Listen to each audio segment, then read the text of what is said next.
Okay, first of all, this is the all-important question. Can Supervisor Wheeler hear us? Huh? Yep. Say it again. I didn't hear that. Yeah. Speak louder, right? Yep. Oh, boy. Well, I see on the agenda it says roll call even, so that's nice. oh, yeah. That's Tom, you're on mute. I can't. Hey, you know what I got for you? Yep. Oh, boy. Since that's the case, we will open the meeting. I'd like to welcome everybody to a regular meeting of the Madera County Board of Supervisors. We're now in the closed session portion of the meeting, and I would like to, first of all, open it up for public comment. You talk about items that actually would not be on the closed session docket, but anybody here for public comment? Don't see anybody, so I will ask our counsel to read the items into the agenda. Thank you, Chairman, members of the board. There are two items for your closed session today. The first is under Government Code Section 54957.6, conference with your labor negotiator, Director Alba Gomez, and the employee organization is all units. The second item is under Government Code Section 54957, public employee appointment, employment of the Community and Economic Development Director position. Thank you. Very good, and we'll go into closed session.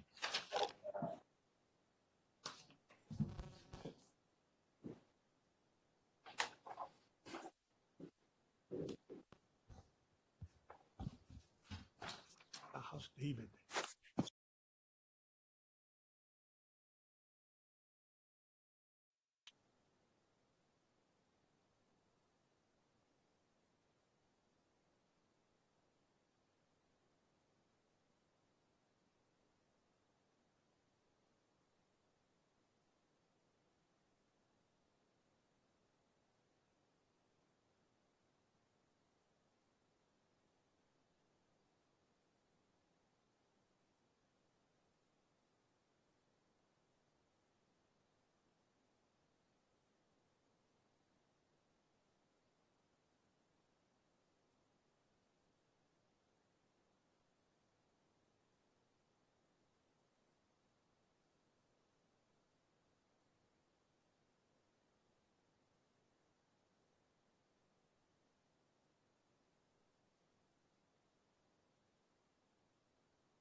Supervisor Wheeler, you can hear us okay?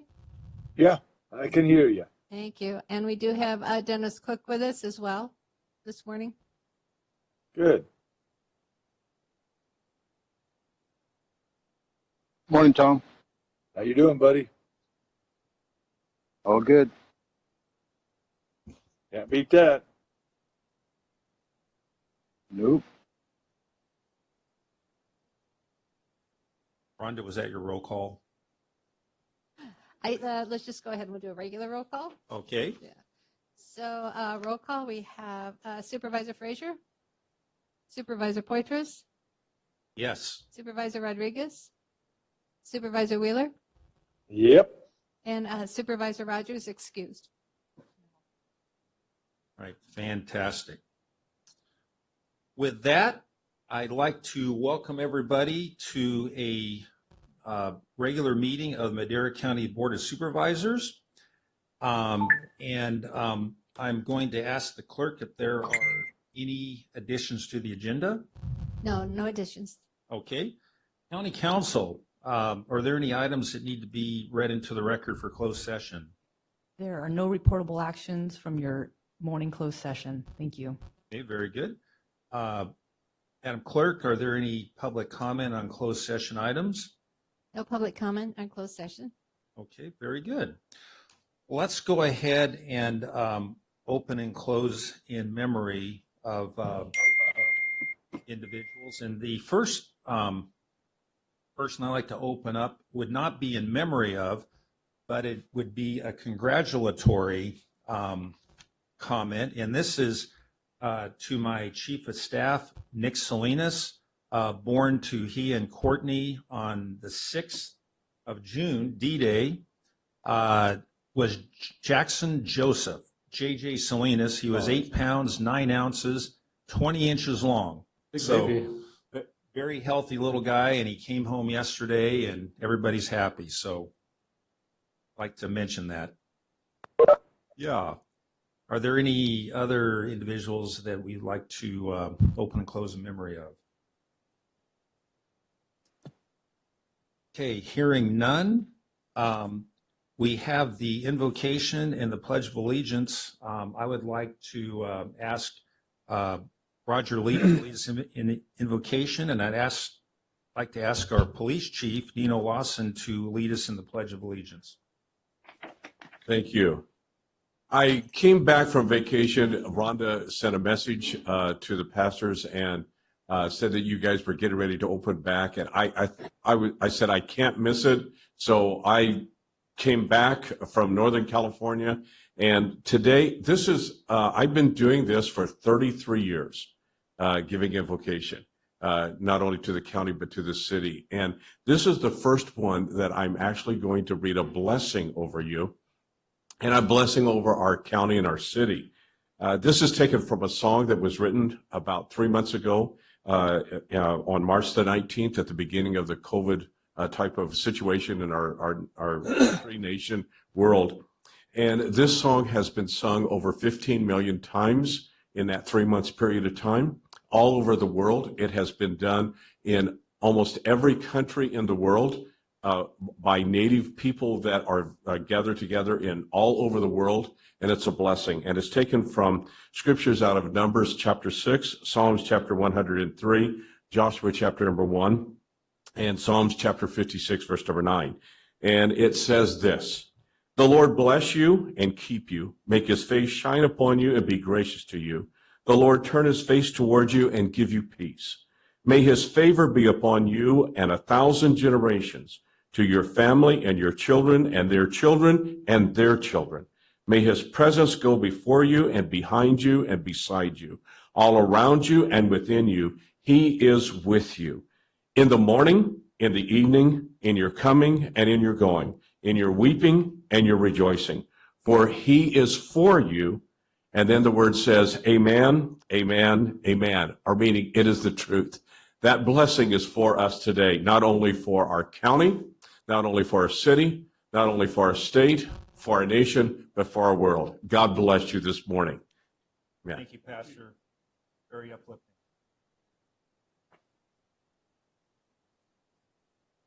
pledge allegiance to the flag of the United States of America States of America, and to the republic for which it stands, one nation, under God, indivisible, with liberty and justice for all. Very good, Thank you, Chief, and thank you, Pastor. Very encouraging. At this time, we have public comment, and the first 15 minutes of each regular session are set aside for members of the public to address the board in any matter under the jurisdiction of the board not appearing on the agenda. The board will not take action on any items presented under public comment. Speakers are limited to 3 minutes. Anyone addressing the board is asked to state their name clearly for the record. So are there, first of all, we do have a general public comment letter from the Center of Plant Health. Yes, we received the letter from the Center of Plant Health, their Madera County Board of Supervisors. CAPA is comprised of over 3,000 professionals licensed by the state of California. PCA recommendations are guided by strict regulations in the Federal Insecticide, Fungicide, and Rodenticide Act, California Department of Pesticide Regulation, and California Environmental Quality Act. PCAs are regulated locally under County Ag Commissioner Stevie McNeil.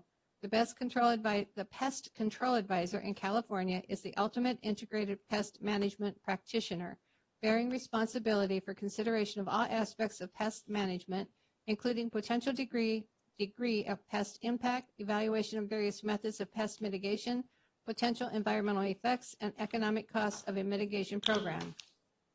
As PCAs, as well as CAPCA, work closely with Stevie McNeil, County Ag Commissioner, to increase communication and compliance in the field to safeguard the environment, human health, worker safety, and pollinator protection, to name a few things. As you consider recent comments regarding Stevie McNeil and the County Ag Commissioner staff, we wanted to bring to your attention some of the ways that your county has benefited under her leadership. Worked with stakeholders to hold spray safe programs annually, bringing applicators, PCAs, farm laborers, and growers together to discuss best management practices, application safety protocols, and open communication before the season. Supported Beware outreach to ensure compliance and enforcement of pollinator protection within the county. When Asian citrus psyllid was detected in a residential zone in Madera Ranchos area, Stevie worked tirelessly and quickly to contain the find. This included coordination with CDFA, local citrus growers, and the community to host multiple local meetings to discuss the issue at hand. She also coordinated a treatment plan with Madera County residents and local growers to have equipment and material and applicators treat the quarantine zone. Stevie's leadership is exemplified through her staff, as they are well-trained professionals who work to understand and implement the multitude of laws pertaining to the different cropping systems in Madera County. Stevie has provided leadership on new and changing environmental laws that affect growers and PCAs. Stevie and her staff work very diligently to ensure the lawful and safe applications of crop production products through the county.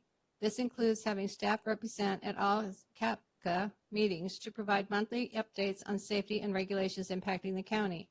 This outreach provides us with up-to-date information to make sure pest control advisors are following the newest and most recent laws while being stewards of the land. Thank you for your consideration of these notes for her annual review. CAPCA believes that although ag commissioners have and continue to be a neutral party as they regulate and enforce the law at a county level, Stevie McNeil has successfully brought stakeholders together to resolve problems, increase professional, and grow and maintain the agricultural crop income for this county.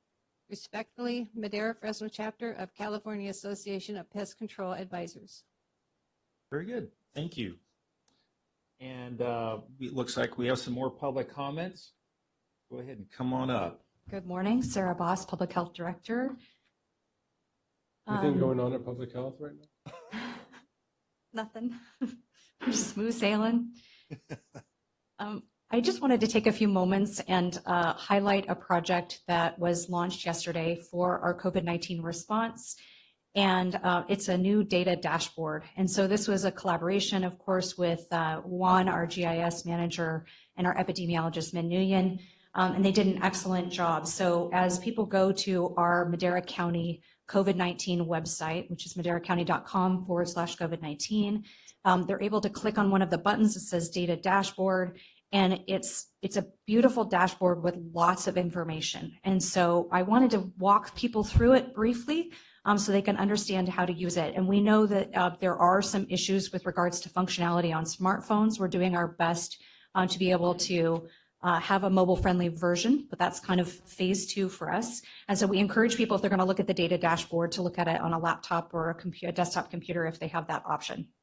There are a series of charts in the upper left corner that include tabs, and you tab between those charts at the bottom: total cases, new cases by date, testing that's been completed by date, and this is going back to the very beginning and charted through the average positivity rate, which means how many positive tests do we have as a ratio to the total tests, average testing volume over that time, new case average over the last 14 days, which is one of the measures the state is looking for how we're doing in terms of our status. And there is a tab there that explains the definitions of the various things on those dashboards. We have cases by age group. We also include the standard stats that people are looking for, the total number of cases, how many active cases we have, how many currently hospitalized, the number who have recovered, how many people we're monitoring, which gives a sense of the volume in public health that we're actually daily calling and checking on symptoms, total number of tested, and then a feature that everybody has been looking for, and that is cases by smaller areas than the total county. And this is one thing that I wanted to explain because it's a bit technical. We are required for confidentiality to not report cases for an area that is smaller than a population of 20,000 people. So for the city of Chowchilla, we don't meet that threshold. For many of our zip codes in Madera County, we don't meet that threshold. So the best that we could do is identify what we're calling reporting areas. So it's a collection of zip codes, and there are 4 reporting areas for this, the county of Madera. They include Eastern Madera, which is zip code 93622, as well as 637.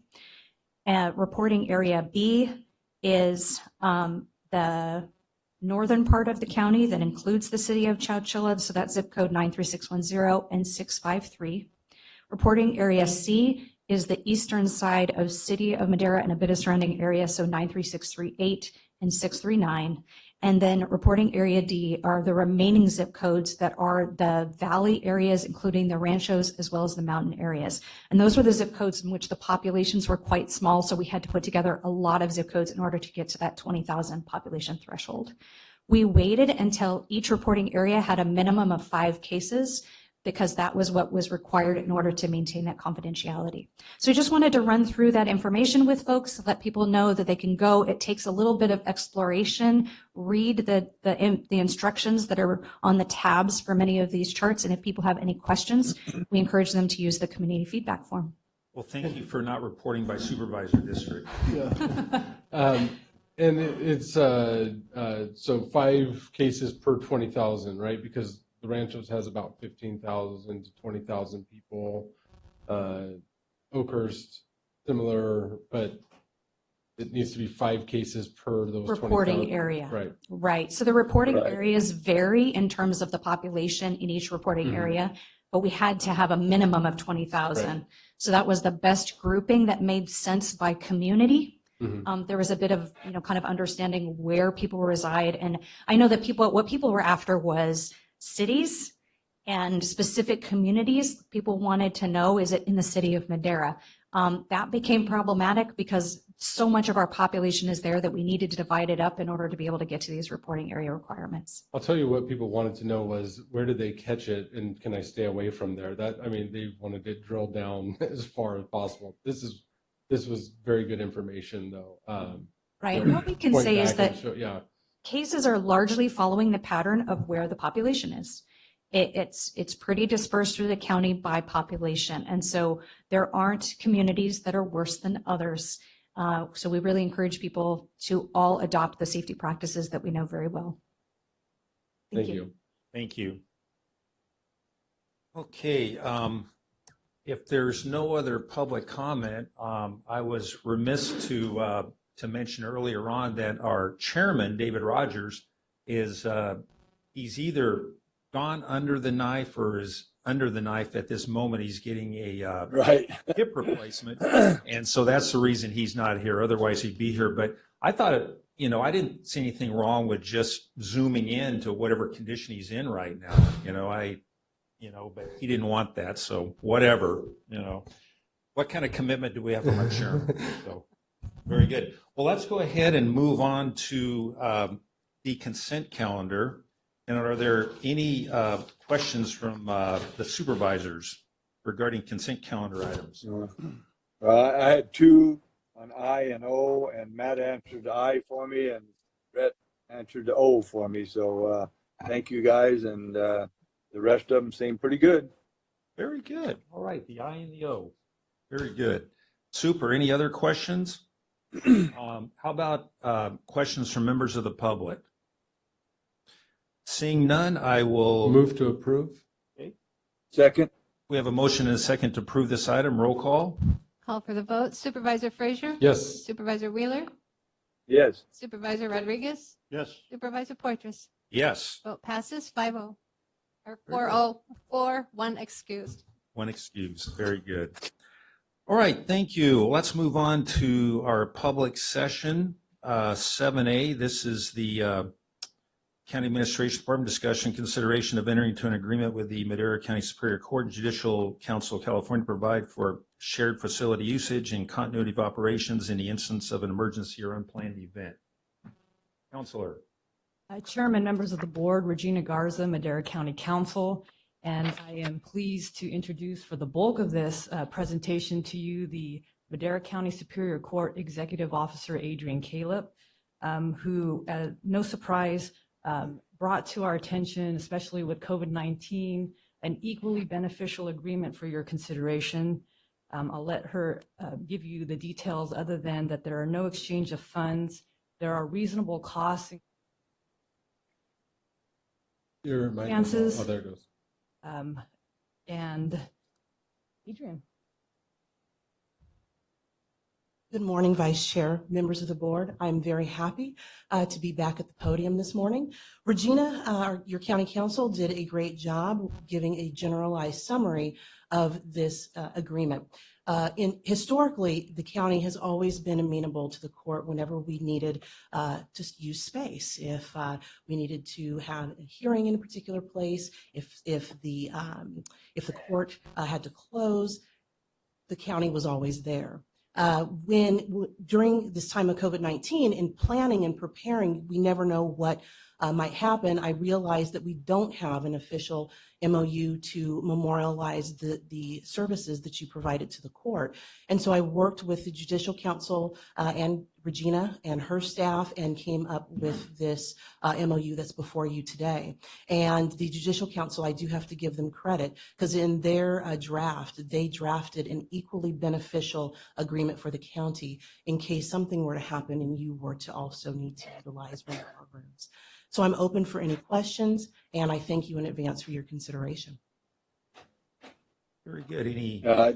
This is Tom. Can I speak? Yes, Chair? please. Hi, Adrian. Hello. Can't see you, but hi.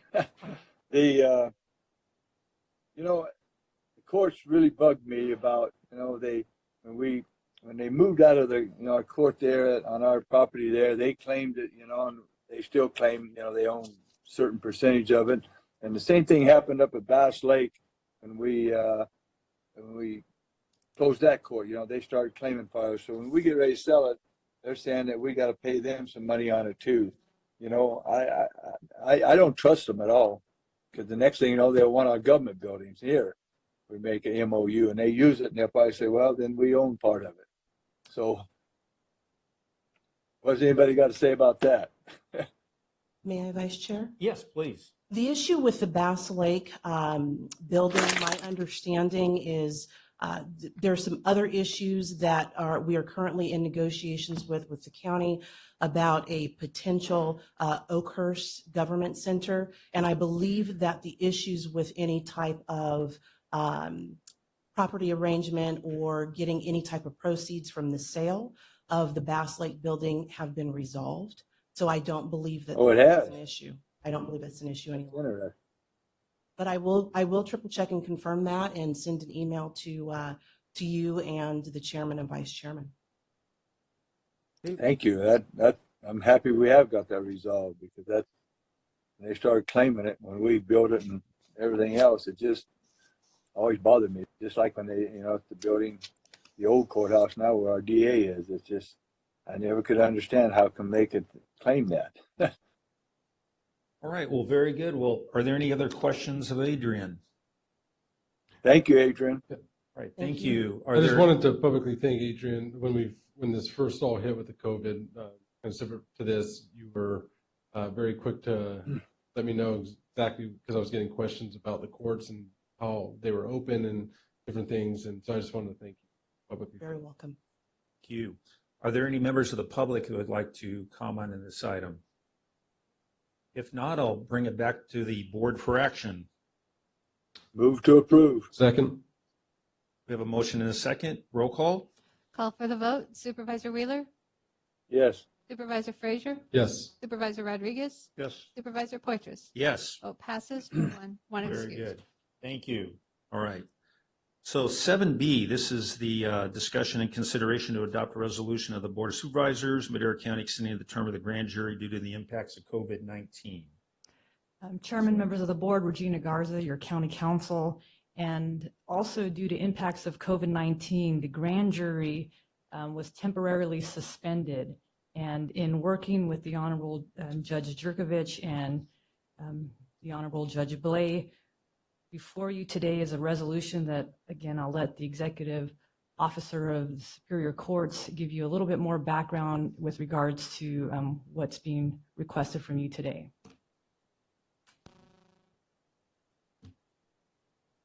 The resolution that is before you is a request to extend the term of the current impaneled grand jury through December 2020. The Honorable Judge Michael Jerkovich had received a request to extend the current term, and primarily the extension is to ensure that the grand jury can complete the work that is already before them. Very good. Are there any questions of Adrian? Are there any members of the public wishing to comment on this item? And I'd also like to Motion to approve? motion to approve. Second. And we have a second. And before we go to roll call vote, I'd just like to welcome back the members of the grand jury. It's been a few months, and it's great to see you all again. So here you go. Roll call. Call for the vote. Supervisor Rodriguez, Yes. Supervisor Frazier, Yes. Supervisor Wheeler, Yes. Supervisor Poitras. Yes. Vote passes 4-1. Thank you Very very good. much and have a great day. Thank you. Take care. Moving on to item 7C, the discussion and consideration to adopt a resolution approving a county recommended budget for fiscal year 2021 in order to facilitate the authority to spend until the county final budget is adopted. Yes, good morning, Mr. Chairman, members of the board. Joel Begay, County Administrative Office. The item before you establishes an operating budget that will allow the departments to pay bills and payroll until adoption of the final budget in September. It reflects a status quo in operations with the following exceptions. The Health Department, Behavioral Health and Child Supports reflect their actual 2020-21 proposed amounts. These departments have no net county costs and will be able to make adjustments to match their projected revenue for the upcoming fiscal year. The Clerk Elections and Water and Natural Resources budget also reflect their 2020-21 proposed amounts due to the critical nature of the November election and projects towards groundwater sustainability goals. The District Attorney budget has no increase in net county costs, which is consistent with the rest of the budget.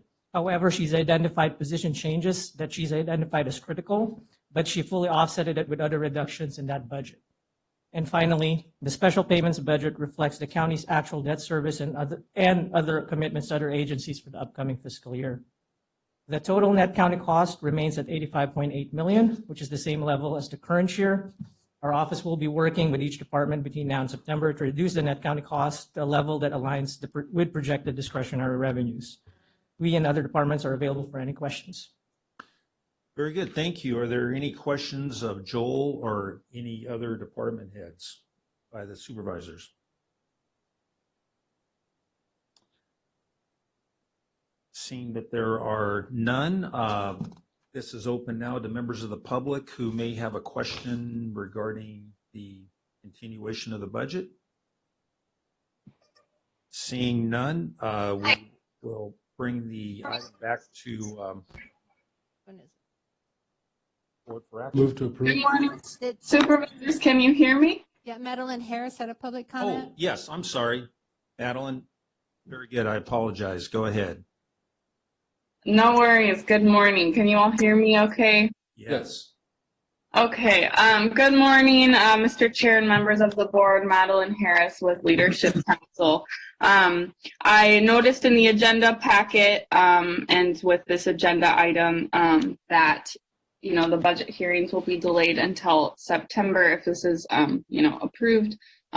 Just to make sure that you all are clear on any COVID-19 related budget impacts before approving a final budget. So I just wanted to comment in light of some of the community priorities that we have been elevating and that residents in Fairmead and Lavinia have been elevating around access to parks, community centers, and green space. Just wanted to point out that this budget delay should give ample time for you all to work with the community towards ensuring that their priorities are met in the budget. And we want to, ask for a participatory budgeting process. So we would ask that, we be informed of a timeline for releasing a draft budget, that there would be public workshop opportunities either in person or via some sort of teleconference, given that the pandemic is still ongoing, just for added public safety. So again, just wanted to elevate the concerns and needs that communities who are disproportionately impacted by environmental pollution have raised, and hope that the budget priorities for this coming year will, reflect that these communities matter. So thank you. Very good. Are there any other public comments? If not, we have a motion and a second, I believe, on the floor. We'll ask for a roll call vote. I'm sorry, who is the motion? I made the motion. I couldn't remember. Yeah. Call for the vote. Supervisor Rodriguez, Yes. Supervisor Frazier, Yes. Supervisor Wheeler, Yes. Supervisor Poitras. Yes. Vote passes 4-1. Very good. Thank you. 7D, this is the discussion and direction to staff regarding the process for candidate consideration and appointment to fill the sheriff corner vacancy, or consider taking other appropriate action. Yes, Elva.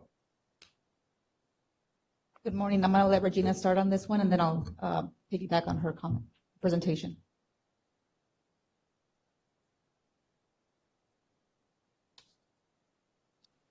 Sorry, Chairman, I was walking over to the clerk of the board. On that last roll call vote, was it 4-1 absent? It was 4-0 absent. 4-0, Yeah, I think I heard her say 4-1. yeah, Right, one excuse. Yeah. thank you. Thank you, Chairman and members of the board.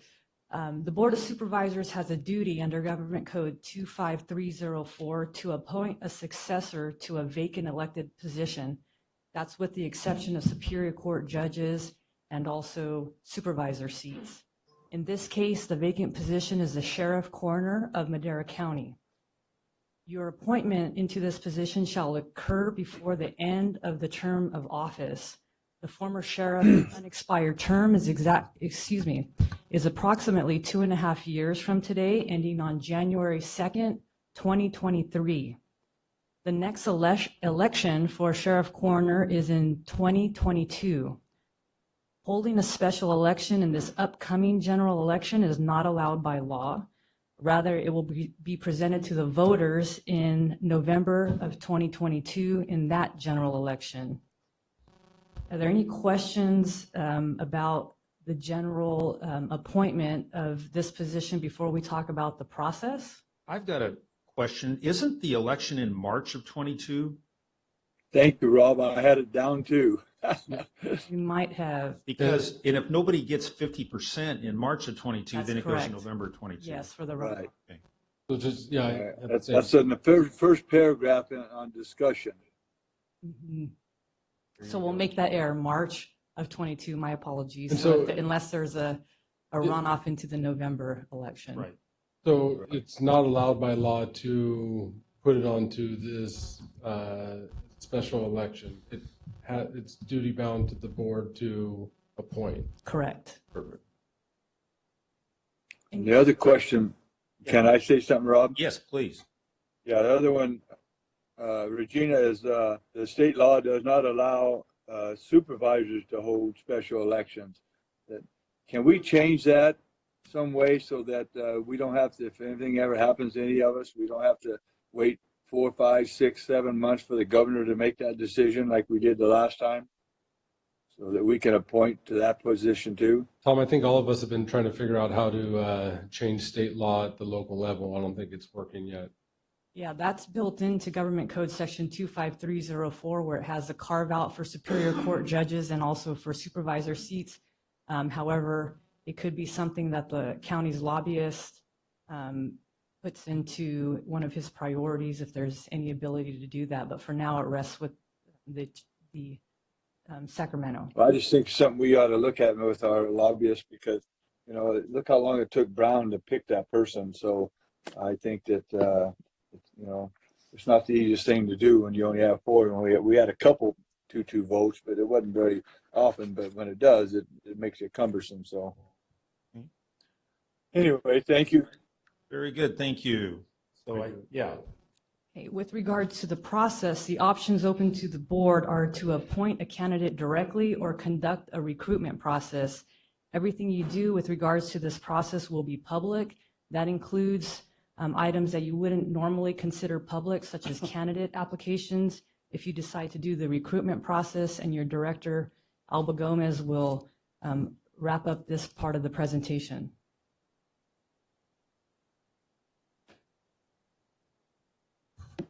Thank you, Regina. Elba Gomez with Human Resources.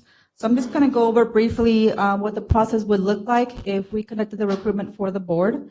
So the candidates would apply to our application system online and submit all their applications with the department. We would have staff review the qualifications of the candidates and make sure that they meet the minimum qualifications as indicated in Government Code Section 24200. So the interviews would be conducted in public, like Regina said, and would be scheduled with the board as soon as the screening process is completed and the board gave direction of when the interviews would be scheduled.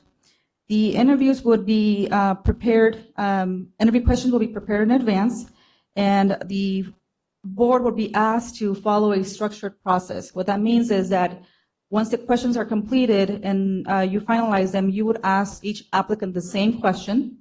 And you would also limit yourself where you would ensure that when you're asking for follow-up questions are only to ensure that you're asking them to elaborate on a specific answer that they gave. So we can make sure that we have the process that is structured. Once the interviews are completed, the board would need to deliberate in public about the candidates and ensure that any comments that are made are in accordance with our Equal Employment Opportunity Plan that we have in place with the county. Once the board makes a nomination, then we would schedule another meeting to bring that resolution back to the board so the appointment can be made. And that's the process that we would follow if you decided to go in through a recruitment process with us. I'm here to have any questions. Very good. Thank you. Are there any questions of Elba by board members? Not of her, just a statement out. Okay. Are there any members of the public who would like to speak at this time on this matter? Yes.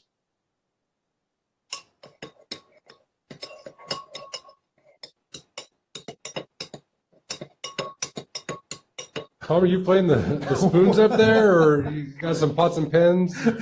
Yeah, I got honey in my tea and I'm stirring it. Sounds like you're trying to get onto America's Got Talent. Good morning, members of the county. I'm Commander Jeff Palmer from the Chelsea Police Department. On behalf of the police department, the chief, I just want to have a comment in regards to this. As you know, we are in some very odd times. And with that, we are in a time where the failure to make quick, sound decisions can result in long-term issues. the only way to make this quick, sound decisions is to have a person in place who is and has already been acting in that capacity. It's no secret that Jay Varney was a very good leader, and his ability to lead as successfully as he has is because he has a great ability to recognize great leaders around him and put them in place to lead. He did this with Tyson Pogue, and Tyson has a long, outstanding history with the Sheriff's Department, and he led the agency side by side with former Sheriff Jay Varney. It's so weird to say that. I believe it would be appreciated by not only our citizens in Chowchilla to have Tyson named as the sheriff, but it would also greatly be appreciated by the citizens of this county. By the former sheriff has already put a great guy in place. Every agency has a number 2 guy for moments like this. As a leader of our agency, second in command there, it's nice to know that, hey, I have a guy that I've worked with. He knows the system. If there's something there, I can call him and he can immediately make a decision. And Tyson is that guy. I don't believe there's anybody else within this county who has the ability that Tyson has to lead for these next 2 years until the election. And with that, I just leave it back to you guys, and I thank you for your time. All right. Thank you, Jeff. Very good. Good morning, Board of Supervisors. My name is Maddie Mendez. I'm the Executive Director of Community Action Partnership of Madera County. One of the things that's inevitable is change. And I thank the Varney family for sacrificing. I know that Jay loved his position as sheriff, but he knew what was needed for our county. Our county is built on relationships, as you know, as was presented earlier today. It's all about relationships. And one of the things you may not know is Tyson Pogue, and I ask for you to appoint and consider appointing.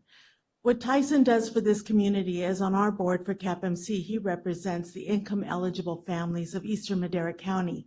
He speaks on their behalf, he shares his ideas, but he also shares his concerns. I'm not sure that you're aware, but when the drought was at its peak, it was Tyson Pogue that created the systems so we could track effectively those households with dry wells. Those are the things that you do not see as far as law enforcement. Law enforcement in this community has a big part of the relationships, and it's critical at this moment in time that we pursue keeping it the way it's going, and with Tyson being appointed, that could be done. To have someone new, that means we have to build relationships with them. And they have to, and not only with the department. So I ask you to consider appointing, and I ask for your support of that because I think that from my vantage point, that is the best choice. Thank you. Thank you, Maddie. Board of Supervisors, Mount Watson, Madera County Assistant Fire Chief. I just want to come up and speak on behalf of the appointment. If the board chooses to go with, hopefully, Sheriff Pogue, the fire department has a great working relationship with the Sheriff's Department. 10 years ago, CAL FIRE started a structured defense program for the Eastern Madera County for the wildland fires. And 10 years ago, that the county did not want to deal with CAL FIRE on the evacuations. CAL FIRE is in control of command and control. Sheriff's Department's and Sheriff's Office is in control of evacuations. These structured defense maps lay out communities and nighttime population, daytime population, evacuation routes, road closures. So 10 years ago, we didn't have a relationship. 8 years ago, when I started here as a battalion chief, then I believe Lieutenant Pogue, Commander Pogue, he was at every single wildland incident we had. He was the face that would come to our incident command post. He was the one willing to accept the working relationship. He always had his hand out trying to extend that. When then Sheriff Varney got elected, that opened the floodgates to communications. Sheriff's Office and the fire department never had a working relationship until Tyson Pogue stuck his hand out and Sheriff Jay Varney opened the floodgates. So since then, the Sheriff's Department has been at every wildland fire, at the command post, every structure fire in the valley and the mountains, and that's because of the leadership of Sheriff Jay Varney and hopefully Sheriff Pogue. So I just want to say thank you to the board for their support for all public safety. I know Tyson and myself worked on the strategic plan for the county and priorities for public safety, and we worked together as a team came up with methods that have bolstered public safety within the county. The biggest thing I can point out is the EMS program the sheriff's department's taken on with training their folks, providing EMS gear. And we want to get public first aid on scene as quick as we can. And sometimes that's a sheriff's officer. And we could not have done that without Tyson Pogue sticking his hand out 8 years ago and the leadership of Jay Varney. So I hope we can continue in that same path that was set up 6 years ago. So thank you. Thank you, Matt. And Tom, I see, oh, no, That's me, yeah. that's Brett. I'll get to After- Brett yeah, after. after public comment. Yeah, after public, yeah. Michael I wanted to Watts, say to- resident of Madera Okay. County, also the president of the Madera County Deputy Sheriff's Association. Good morning. Who is Vice, it? I'm sorry. Chair. This is Mike Motz. Mike Motz. Okay. Good morning, Vice Chair, members of the board. On behalf of myself and Madera County Deputy Sheriff's Association Board of Directors, we would like to express our support for Acting Sheriff Tyson Pogue to be appointed by your board as a Madera County Sheriff for the next 2 years. Not only do we believe that this would be a very wise decision by your board to make this appointment, our board of directors also believes by doing this would ensure that our department continues to move in the positive direction for the next several years. Under command of Sheriff Varney, Tyson Pogue has been and continues to be an instrumental part to not only keeping our department current with the implementation of new technology and tools that are required to ensure the department's success, but Tyson Pogue's management skills, his understanding of how our department operates, and his thinking outside the box mentality has proven to be a true asset to this department for the past several years. By appointing someone else other than Tyson Pogue as our sheriff at this time could possibly move us in the opposite direction, based on the fact that this appointment would only be for a few years, and in our opinion would take someone from outside the agency a lengthy amount of time to get up to speed on the ins and outs of how the department operates and to make any changes that they may deem appropriate, which is precious time that is lost pertaining to our department's continuity and continued success. To summarize, our association does realize that at some point we will have to decide who to endorse, if anyone, for the upcoming sheriff's election. But in the interim, Tyson Pogue has proven to be a leader of our organization, as mentored by a very successful sheriff of Madera County. For this reason, by our board of directors believes that in order for the department to continue to operate in the way it has been for the past several years under the command of Sheriff Varney, the best choice for appointment by your board for the Madera County Sheriff should be Tyson Pogue. I say that, and I also want to just acknowledge the board members that we have here, the DSA board members, the general members that are here, as well as the associated members that are here in support of the appointment. I think wholeheartedly that it would be the best decision at this point to continue things the way they're going. Sheriff Varney's done a great job, and he's mentored Tyson to continue that along the way. So thank you very much for your time. I appreciate it. Thank you, Mike. Oh, I just said thank you. Yeah, appreciate it. Good morning, board members. Sally Moreno, your district attorney. I'm here to echo what you've heard from the rest of these people. When I came into the district attorney's office about a year and a half ago, there were not good relationships between the sheriff's department and the district attorney's office. And candidly, that was not the fault of the sheriff's department, but of my office. We immediately went to work to get that fixed, and working very closely with former Sheriff Varney and acting Sheriff Tyson Pogue, we were able to get that up and running. And that's a very important and productive relationship for this county. We work together with the other law enforcement agencies to make sure that seamlessly we keep Madera County safe. It's very important that we have good and open communications. And I just want to, again, echo what everyone else has said.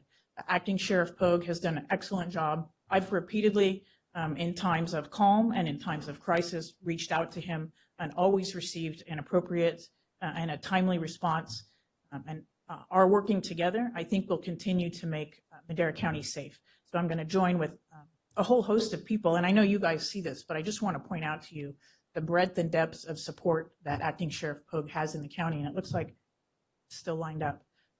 So I think Tyson is absolutely the best choice, and he has my absolute support, and I know that if you appoint Acting Sheriff Pogue for the rest of this term, the positive relationship that we have will continue to make Madera County as safe as we can. All right.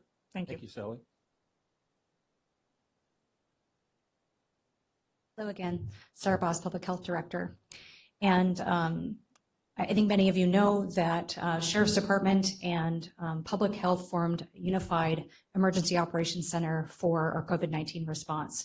And it was exceptionally well received by both departments in terms of how we work together, but also has become kind of a banner way of approaching COVID response across California and has been highlighted in many ways. And a lot of that is due to the leadership of former Sheriff Varney, of course, and acting Sheriff Pogue was really instrumental in the day-to-day kind of initiation of that. For public health, we're trained in emergency response, but we don't have nearly as much practice as our emergency operations, our Office of Emergency Services has. And so they really walked us through the process of how to setting up all the structures and things. And a lot of that was Tyson. And he really took a lot of initiative during the process to identify what are those gaps, what are the pieces that we don't have in place structurally in order for us to really be successful in that response. So he set a tone in the day, everyday kind of conversations that we were having amongst the teams that was always collaborative and proactive. And so I wanted to share that and feel like the continuity with regards to COVID response would be best fulfilled through appointing Tyson as the sheriff for the next 2 years. Sarah?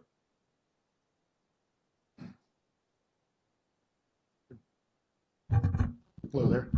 My name is Jason Clark, work for the Sheriff's Office. I just wanted to express my encouragement for the board to appoint Tyson Pogue for the sheriff's position. We have a strong leadership inside our department, and that's been fostered through the hard work and guidance from the former sheriff, now CAO, Jay Varney, Tyson Pogue, and working with the board, with the community, and all the men and women at the sheriff's office. I feel by you supporting or appointing him, you show that you have faith in that leadership that you've helped foster the sheriff's office. For that, again, I just thank you. All right, thank you, Jason. Are there any other members of the public wishing to make a comment? Elba, you want to make a comment? No. Okay, then we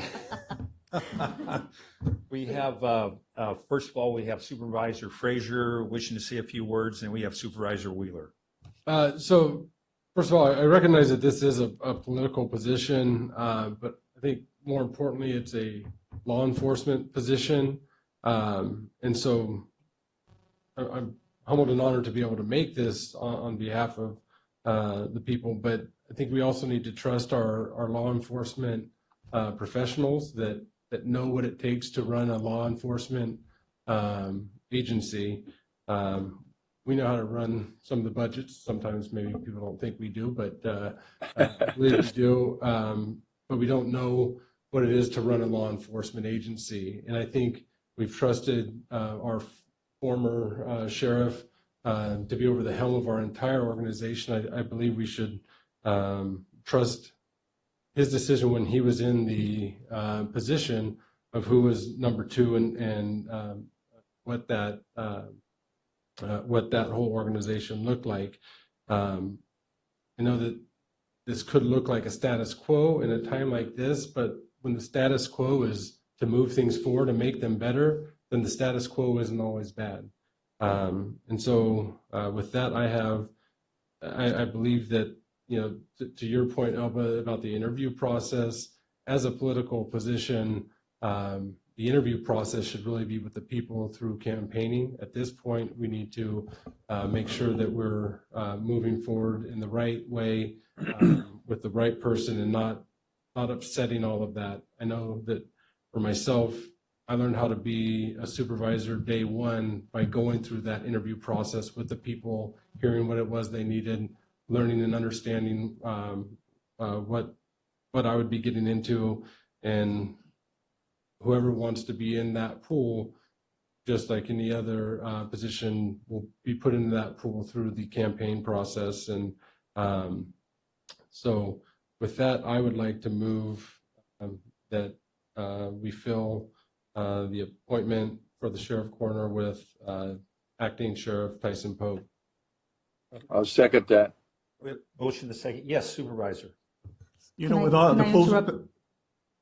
Yes, we would need to bring back the resolution. So I think at this meeting, you would nominate the candidate, and then at the next meeting, we'll bring the resolution with all the information for the appointment. That's what I meant to say. Oh. Yeah, didn't he say that? Oh. I did too, Brett. Yeah, yeah. Okay, so, we have Supervisor Wheeler, and then I'm going to go to Supervisor Rodriguez. So Supervisor, you had asked earlier. Yeah, I was going to just kind of do what everybody else said. I mean, everybody obviously feels the same way the rest of us do, I think. Thank you, Brett, for those nice comments. I remember when Jay, a couple years ago when I was chairman, came to me and said he wanted to change the lineup of his department. And I said, okay. And I said, what's going on? And he said, well, one of these days I won't be running. And I think that I should have somebody that's an under sheriff that will take my place, to start running when I decide not to run again. So I think the way all this is played out right now, it made it a little bit quicker because I don't think Jay was quite ready to be retiring. And so thank you. And I just think that we're making the right decision right now, especially with the times the way they are. We need stability. Okay, very good. Thank you, Supervisor. Supervisor Rodriguez. With all the support that I see here, we be Derek not appointing Tyson for this position. He's done a good job, and we should appoint him to that position on a permanent basis for 2 years, and then run on his own. Yeah. So we've got a motion to nominate. And bring back the resolution, as I so eloquently put. Okay, yeah, it was, and then we have a second, Supervisor Rodriguez, Second. or was that, okay, you got a second. Okay, roll call.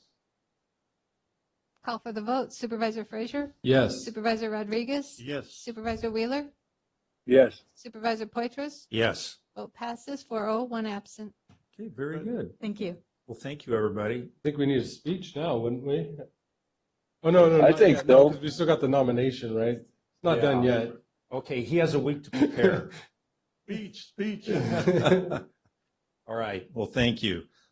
We do have a public hearing, and let's go back to that right now. That's 6A.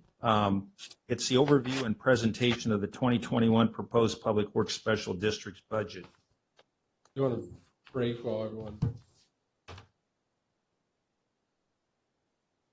Want to break while everyone? They're law enforcement, they move quickly. That's such a good presentation, too.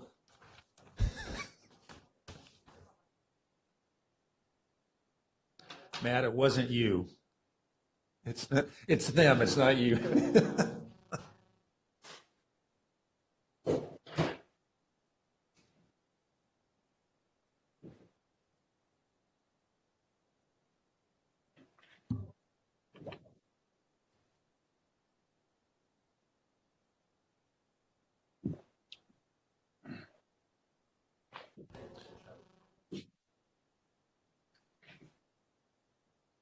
All right. Thank you, Supervisor Poitras. Matt Treber, Chief of Development Services here before the board. And with me is Andrea Saldati and Phil Toller, Deputy Directors in our Public Works Division. This is a little unusual from what we typically see. This budget item is typically adopted as part of the entire county. However, Public Works had been doing a lot of heavy lifting getting this ready and prepared, and we believe it's appropriate to bring this forward. The item will not, we will have this item for formal adoption under the consent calendar if it's the board's desire.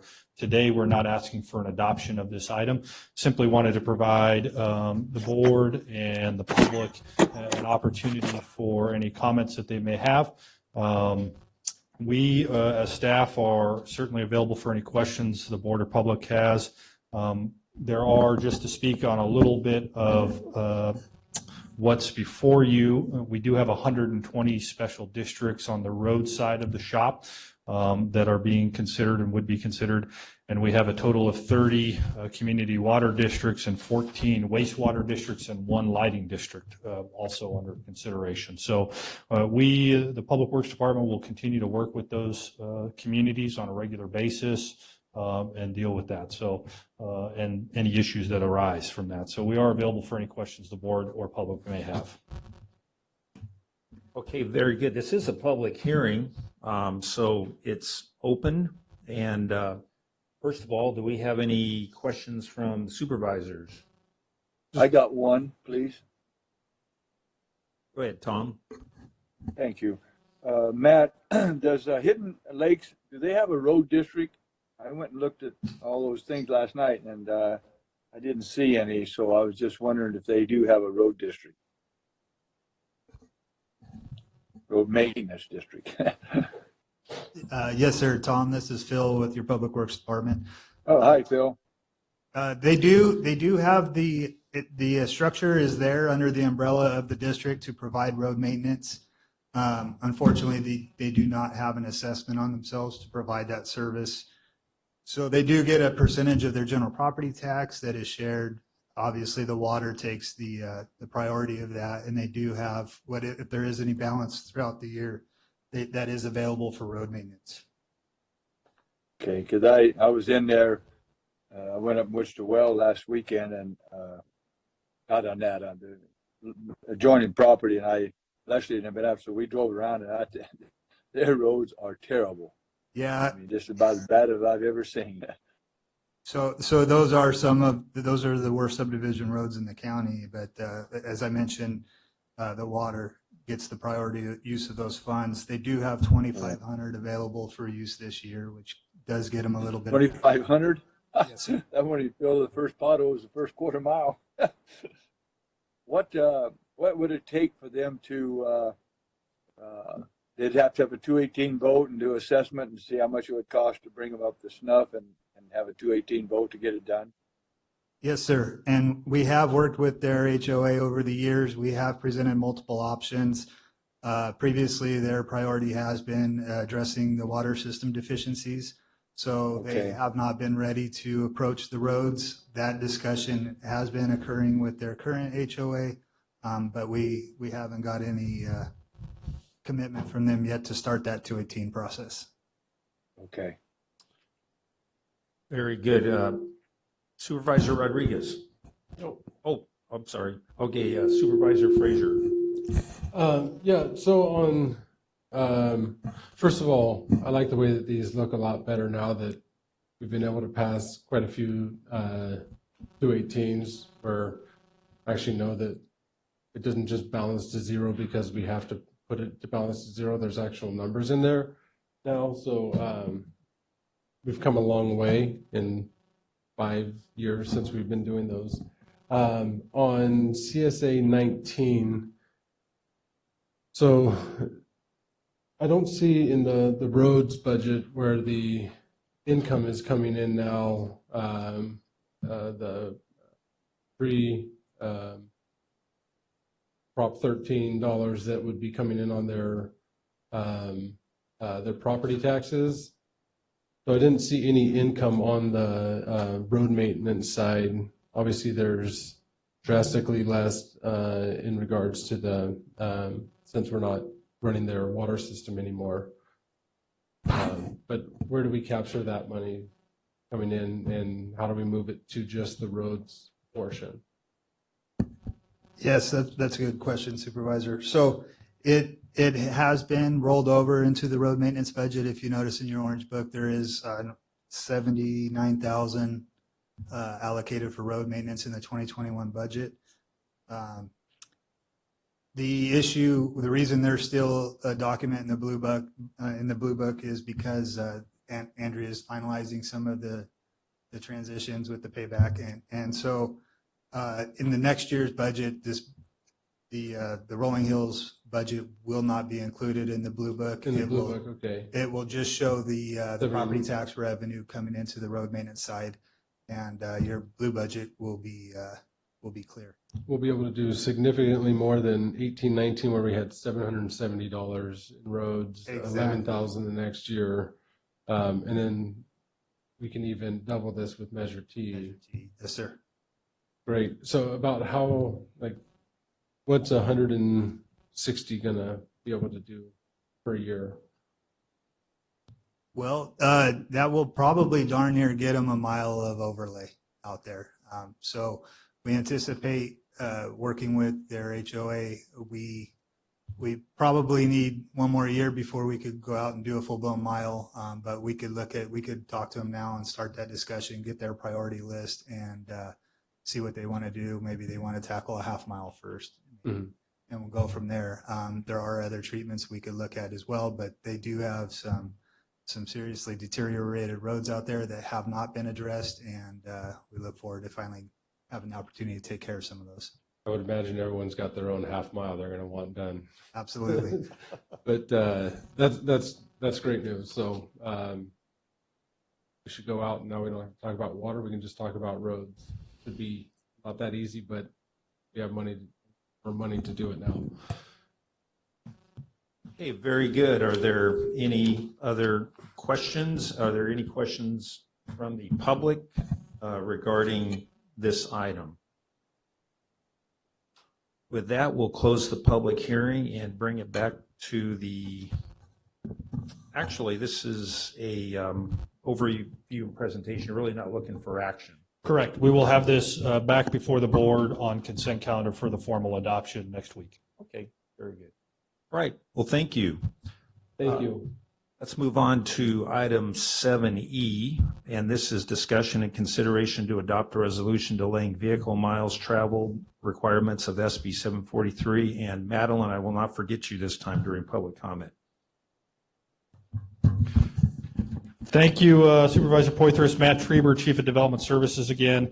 This is an item that has been gaining some momentum throughout the state.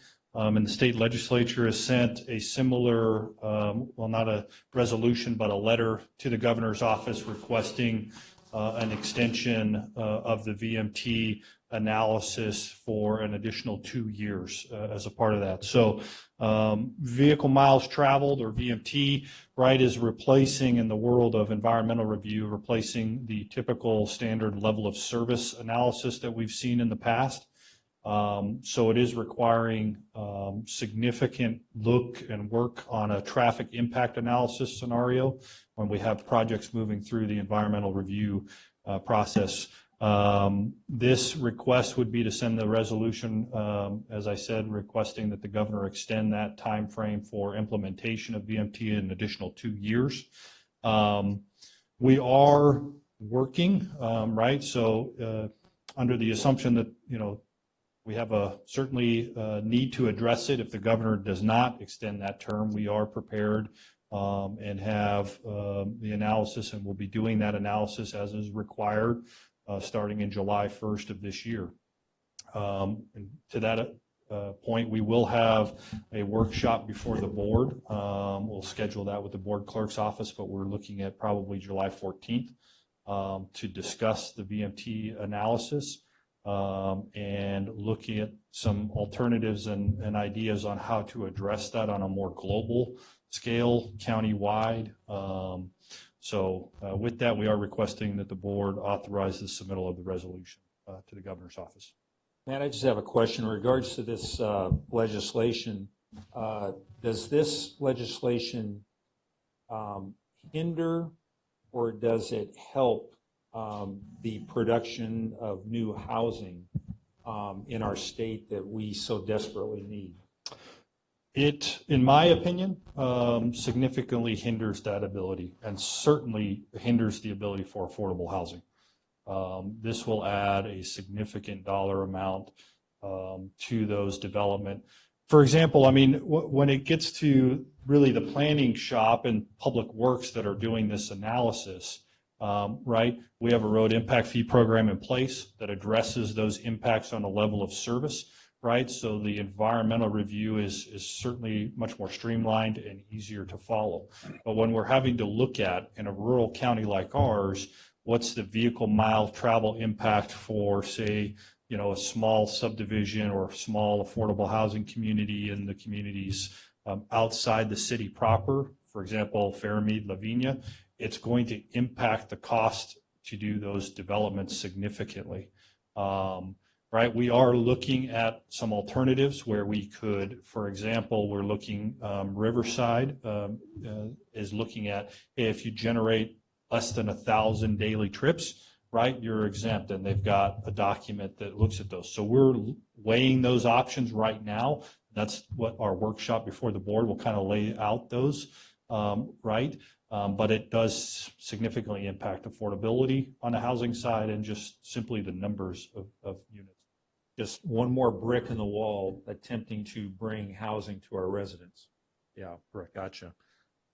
Any questions from any or comments from any of my colleagues? That you can buy a house, just don't drive anywhere. Everyone working. Either or.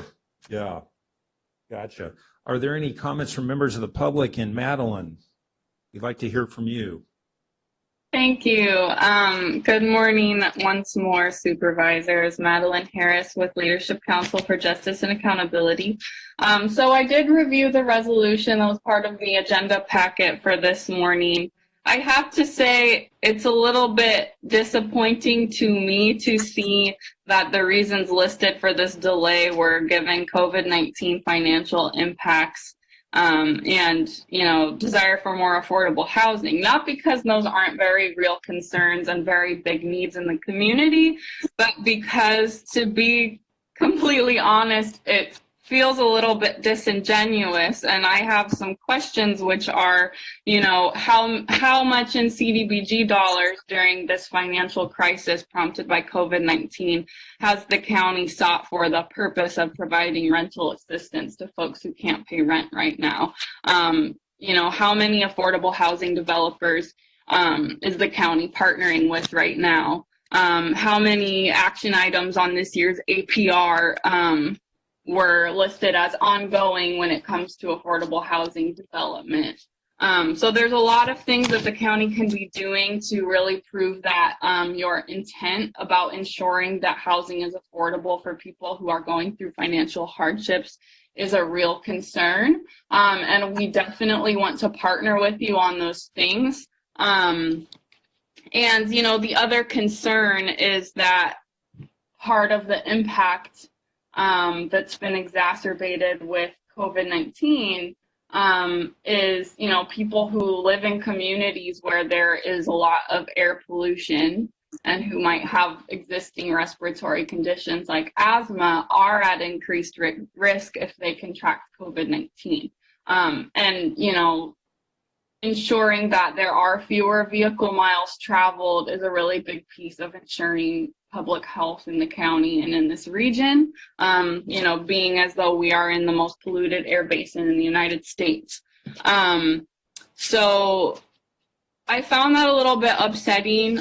We do ask that this resolution not be adopted, and we do look forward to continuing to partner with you all to ensure that there is clean air in Madera County for all people, and to ensure that there is access to affordable housing for all people, you know, and this could be a really critical budget priority given that you outlined that as a concern on that resolution. And the other thing I was going to note is it's a little bit disappointing as well to see this as, you know, State Route 99 and State Route 41 are being expanded, and State Route 41 is being expanded by housing that is not probably going to be affordable. So again, we really do urge you not to adopt this resolution, to be prompt in analyzing vehicle miles traveled, and to continue partnering with us and with affordable housing developers to ensure that housing is affordable for folks experiencing financial impacts. Thank you. Thank you. Are there any other comments from the public? If not, I will accept a motion for action. Yeah, I think just kind of to those points, Madeline, I think we just kind of see this in a different way. We do believe that, you know, cleaning up the air is of vast importance. I myself see that this VMT is regressive in that it does hit those rural areas like Lavinia, to be able to do the affordable housing and be that far off of the freeway. There is an increased amount of VMT that would have to be mitigated through that. So the cost to then be able to deliver more affordable housing in those areas is hindered. I think we're on the same page in wanting to achieve the same goals. I think we're just seeing this a little bit differently, but that's why we have the partnership that we do, and I appreciate you always looking at this and working with us to find those common solutions. So thank you for your comments, but I believe we need to hold off on this so that we can deliver those affordable housing to all areas of our county. And it's a lot easier to do this in large cities or highly urbanized areas, but in being able to, it's not a one size fits all. It really is regressive, I believe, and harms my rural communities that are further away from all their main services. With that, Mr. Vice Chair, if I could just add one thing specifically in regards to the CDBG comments that were made. We did just receive notice of available funding or a NOFA late last week for dollars associated from CDBG for this. So we have reached out to CRLA in the city here, Baldwin Moy, and happy to sit down and meet with Madeline as well and plug in with her on get some thoughts and ideas and work with them on where those dollars would best be utilized during this time. So we just got that notice late last week. So we'll be plugging in and reaching out to those groups. Okay. Very good. Thank you. And I move to approve. Second. we have a motion and a second to approve the resolution. All those, oh, well, I was ready to go ahead. Go ahead, roll call. Call for the vote. Supervisor Frazier? Yes. Supervisor Wheeler? Yes. Supervisor Rodriguez? Yes. Supervisor Poitras? Yes. Vote passes 4-0, one excused. Right, thank you. The next item would be the Public Health Building Project.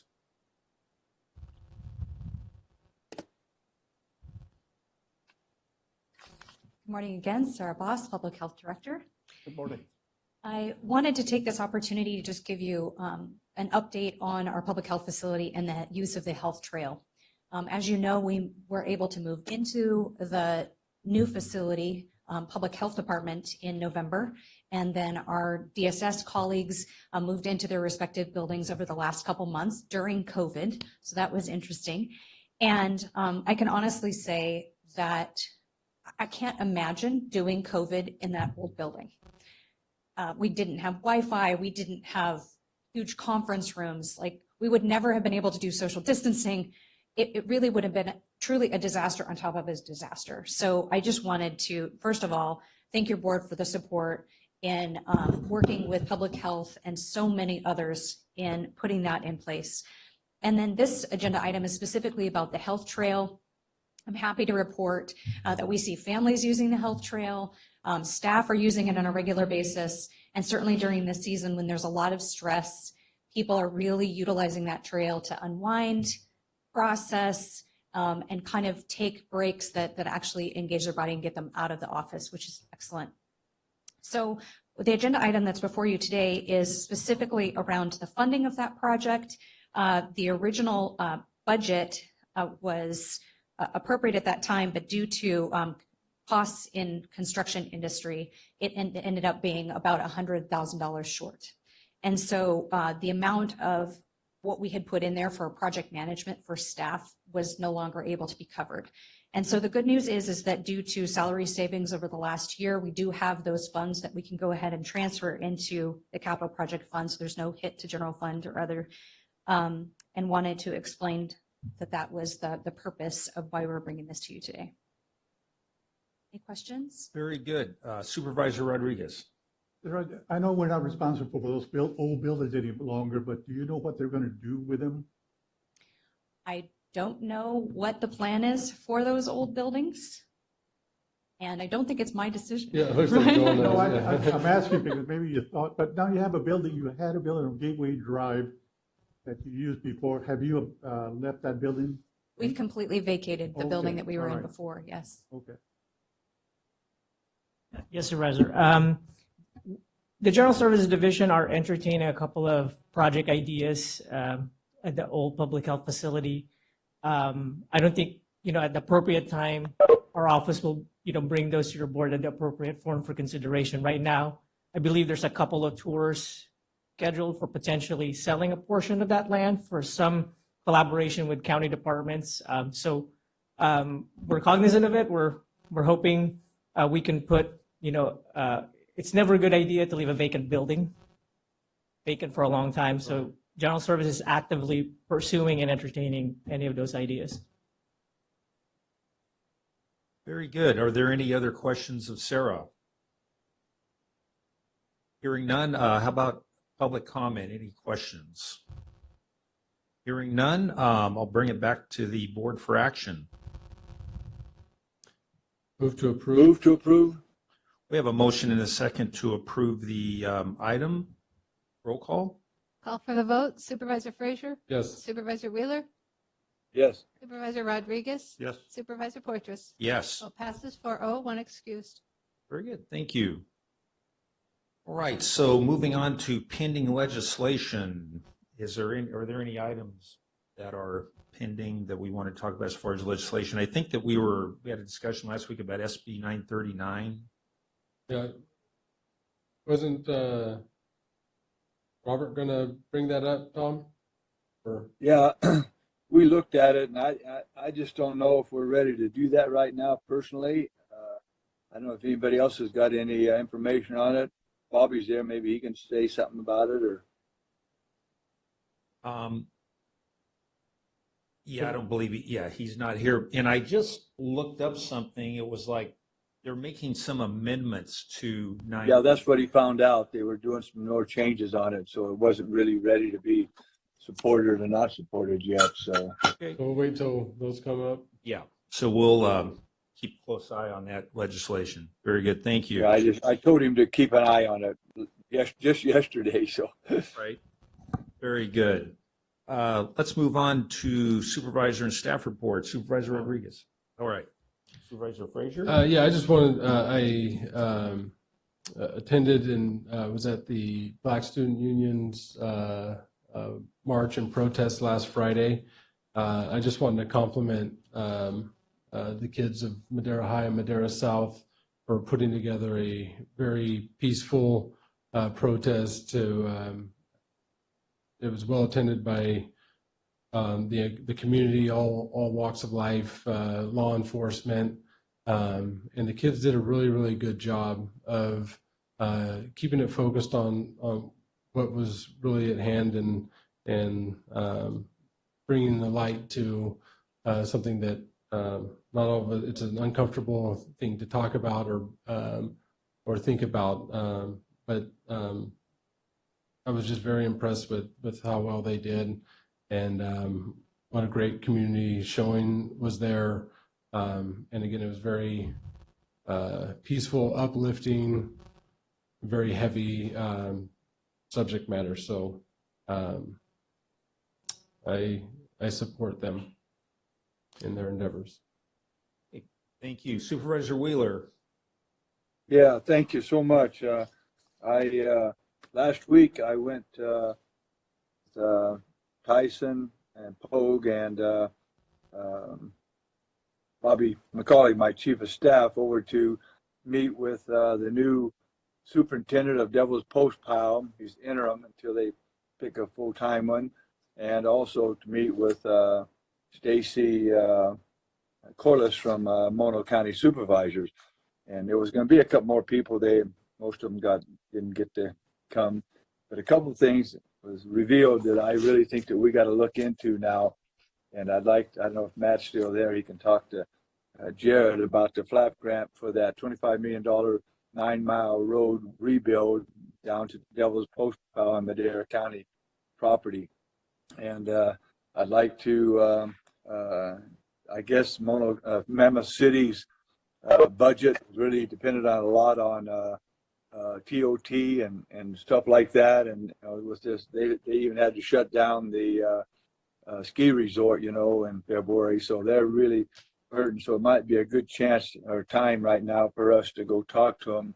And I think it'd be probably like Jay or one of you guys and myself and Regina, and then our road crew that knows something about their flat grants to see if because there's some matching dollars on that.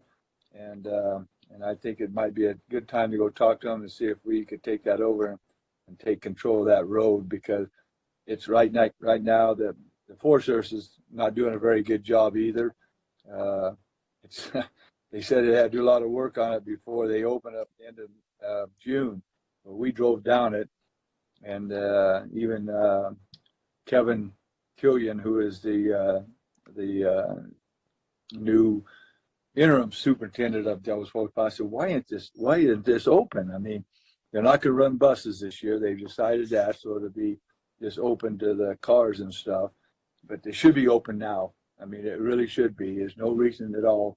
And I can see keeping the campgrounds closed, but Devil's Post probably got all that parking for people to come to, and it's it's out in your boonies, so there's a lot less chance of getting the COVID-19. And I think that it's really being mismanaged, and I think we should really look into that. The second thing is that I met with Rick Merigian and Jose Ramirez yesterday with Emmanuel Cunha, and they've made a deal with ESPN Sports and with Chichansey to have a world boxing match for Jose at the casino. And the Boxing Commission for California has kind of approved it. They just want to make sure we're in favor of by their safety measures they're doing. The area where they have that boxing out there on the outside of the casino holds about 2,500 people. They want to hold it down to like 200 people. All the tables and stuff would be way away from each other. And they just need a letter from us saying that that we're not against it, and as long as they do all the safety rules. It's going to be in the middle or the end of August. And I talked to Jay about it, and I talked to Regina about it, and I sent some outline stuff. If you guys could give us a thumbs up to move forward on this, I think it'd be a big deal for Madera County. And the big thing about it, they're going to show this on ESPN worldwide. And he, Jose, most of his fights, he dedicates it to something, like it was farm workers, one was for water and stuff like that. And he said if we could find out something Madera County, he wouldn't mind doing that. And so raise the money for that. So I thought that was a really big deal. So if we can get a thumbs up for Jay to move forward with that letter to the state, I'd really appreciate it. Mr. Varney. Yeah, with the board's permission, I'd be happy to draft that letter. What we'll probably do is the acting sheriff and myself would run up there Thursday just to verify that we're talking about the same spot and be able to turn the letter around Thursday afternoon or Friday morning. But I think this would be a great showcase for the Valley, and I think based on what they're estimating their numbers, they're putting 10% of the people into the space, and I think we could work this out well. Very good. Thank you. Yeah, I see Good. heads nodding. We're good with that. Very good. Thank you. Thank you, gentlemen. And one other thing, Rob. Yes. On the senior meals up here, I don't know what's going on. They said you were on those boards, so maybe I need to meet with you and see what's going on. They've been canceled now. I don't know if it's come from COVID, but they said the grant or the contract has run out. I need to really work on that. We've been doing that for a lot of years, way before I was elected.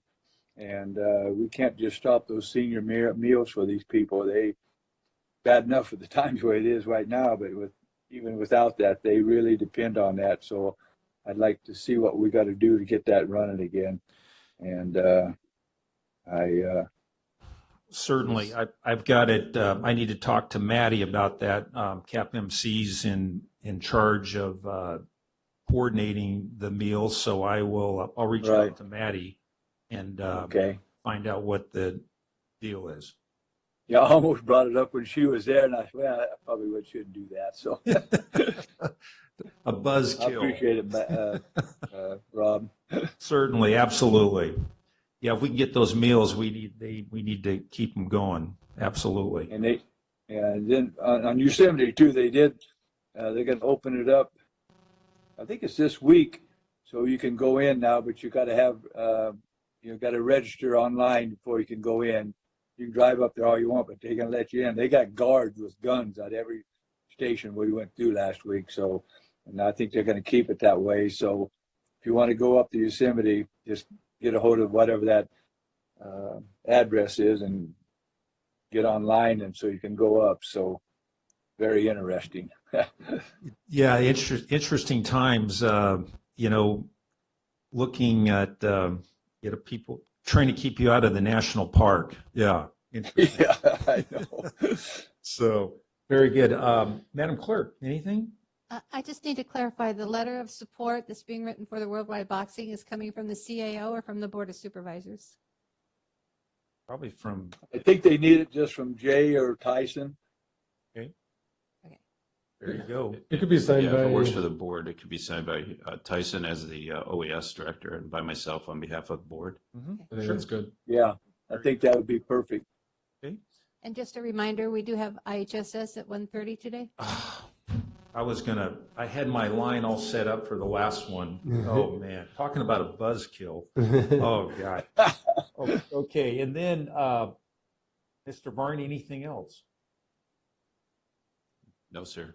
Okay. Thank you. Very good. Thank you. And now we think we're done for the day. Well, we've got more at 1:30, the IHSS meeting. So I'm sure everybody's going to run back and be online and all that for that particular meeting. So we'll see you then. Yes. 1:30. Thank you, everybody. Adios. Thank you. Talk to you soon.